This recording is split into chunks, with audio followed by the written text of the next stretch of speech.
प्यारे बच्चों नमस्कार। आप आज कक्षा 6 में हिंदी विषय के अंतर्गत पहले पाठ का अध्ययन करेंगे। वह पहला पाठ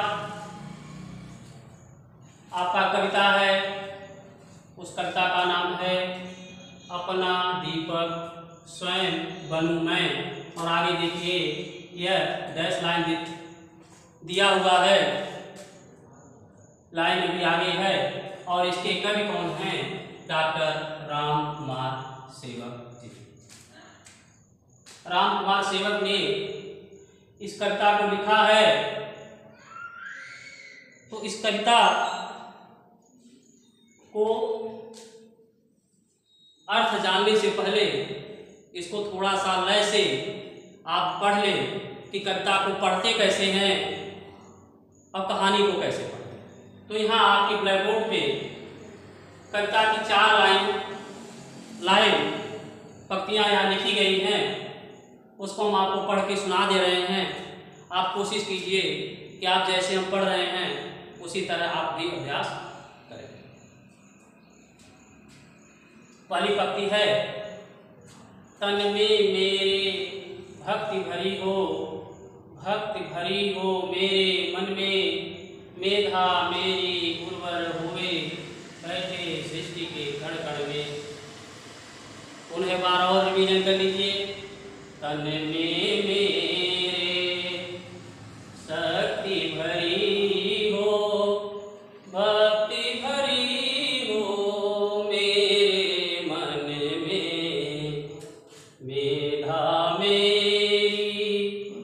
उर्वर होवे बैठे सृष्टि के कण कण में अपना दीपक स्वयं बनूं मैं।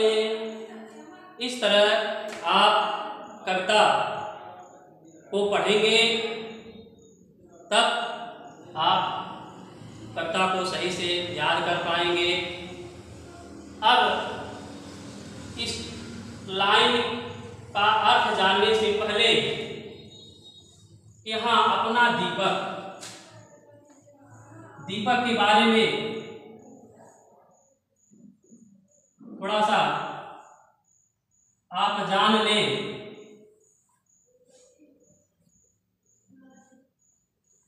दीपक का काम क्या है?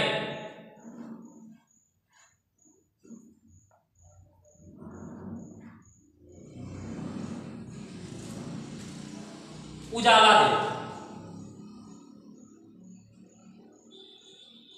रात्रि में आप दीपक जलाते हैं तो वहां उजाला हो जाता है। तो लेखक ने यहाँ दीपक के माध्यम से अपने जीवन में आगे बढ़ने की प्रेरणा दी है कि हमें कहीं विचलित नहीं होना है और स्वयं अपना मार्ग स्वयं प्रशस्त करते हुए आगे बढ़ना है। तो यहाँ दीपक यह हमको संदेश देता है। तो यहाँ हमारी जो लाइन है इन पंक्तियों का हमको व्याख्या करना है। तो सबसे पहले आप 5वीं क्लास में पढ़े होंगे। लाइन का अर्थ लिखने के पहले उसका संदर्भ, प्रसंग और व्याख्या लिखते हैं। तो सबसे पहले आइए संदर्भ कैसे लिखा जाए। आप पीछे पढ़े हैं उसको भूल भी गए हैं। जो अशुद्धियां हैं वहां आप इनको समाप्त कर लीजिए और कोशिश कीजिए कि यह आपको सही से कंठस्थ हो जाए, जिससे आपको यह हमेशा इसी तरह लिखने में कहीं भी कठिनाई का सामना न करना पड़े। तो सबसे पहले इन 4 पंक्तियों का हम अर्थ समझेंगे। तो 4 पंक्तियों का अर्थ समझने के लिए पहले यहाँ तन लिख सकते हैं, डैश कर दीजिए। इसके बाद आप कण ये पंक्ति हो गई। अब आप यहाँ संदर्भ लिखेंगे।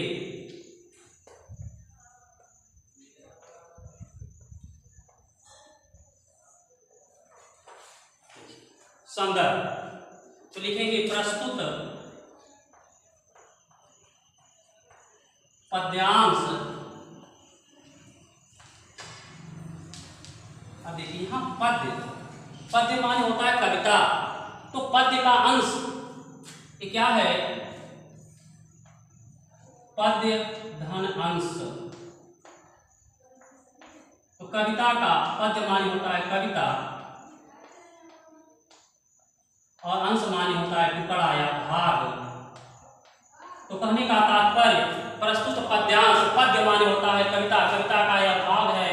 तो यह प्रस्तुत पद्यांश हमारी पाठ्य पुस्तक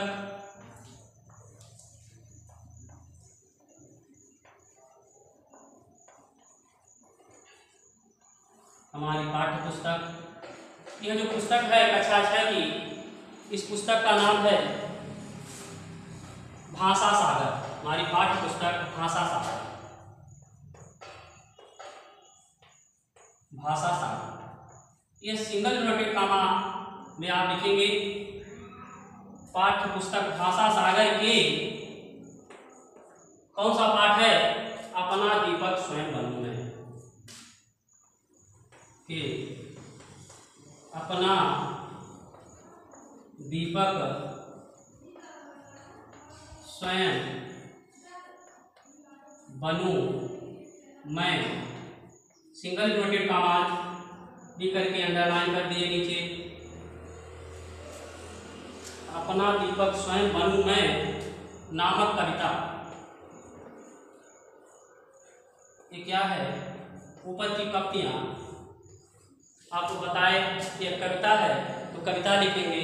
अगर कोई पाठ है, कहानी है, तो वहां पाठ लिखेंगे नामक कविता से।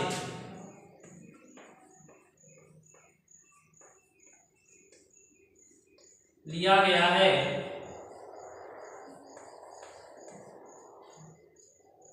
इसकी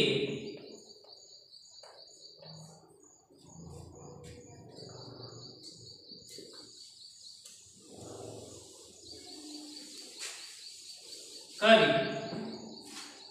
अब देखिए यहाँ कविता लिखने वाले को कवि और कहानी लिखने वाले को लेखक कहते हैं। इसके कवि या इसकी रचना जो कविताओं को लिखते हैं, रचनाकार उसको रचयिता कहते हैं। लिखिए रचयिता, इनका नाम क्या है? राम कुमार सेवक। इनके रचयिता राम कुमार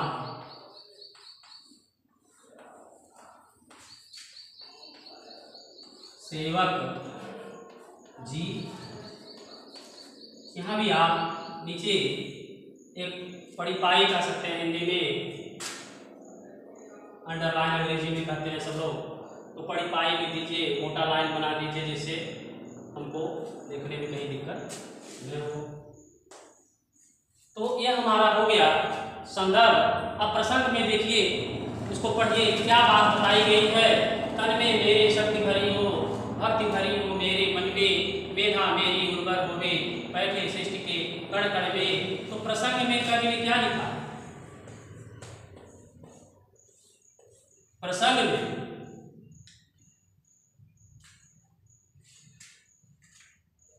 में कवि ने इस कविता के माध्यम से संसार के समस्त प्राणियों को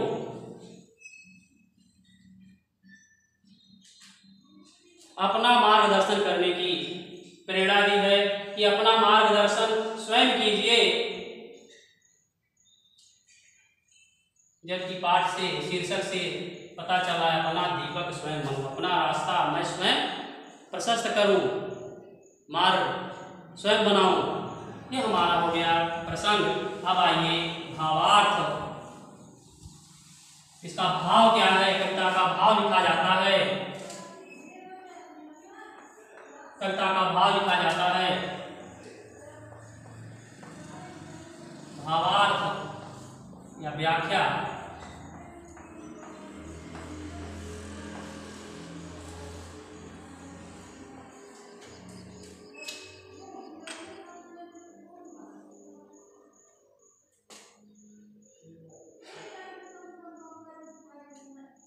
कवि इस कविता के माध्यम से संसार के सभी व्यक्तियों, प्राणियों को यह संबोधित कर रहा है और ईश्वर से यह प्रार्थना कर रहा है, हे ईश्वर, हमारे तन माने शरीर, मन, शरीर और मन में, तन में शक्ति और मन में भक्ति की भावना को भर दो, जिससे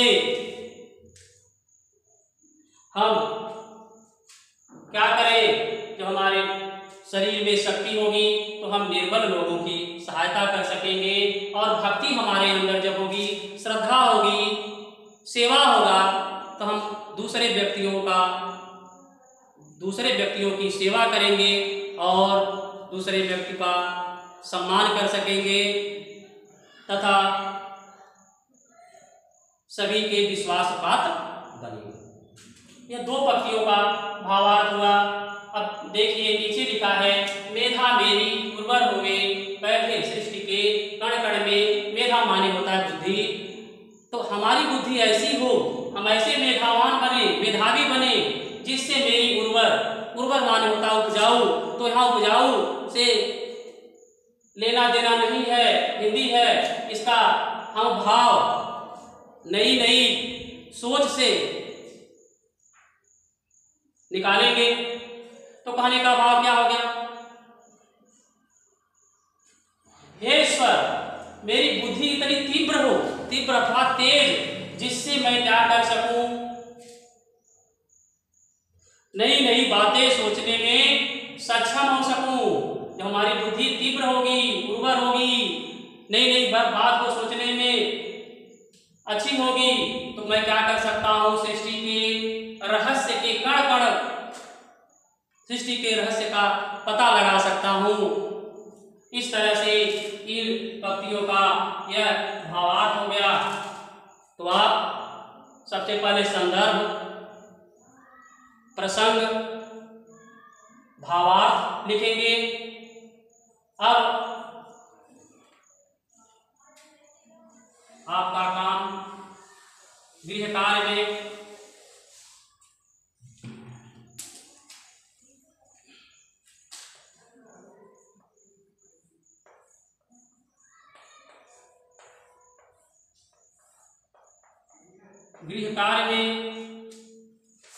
जैसे आप पिछले कविताओं को याद करते रहे हैं, उसी तरह आप कविता कंठस्थ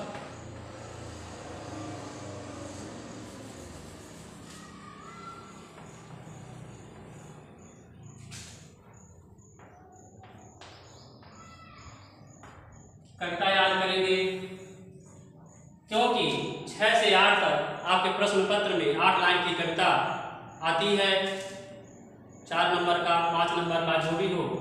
तो आज से ही यह आपका पहला कार्य कि आपकी 8 लाइन की कविता आपको याद होना चाहिए, और जो शेष कविता की लाइनें बची हुई हैं, शेष अगले भाग में।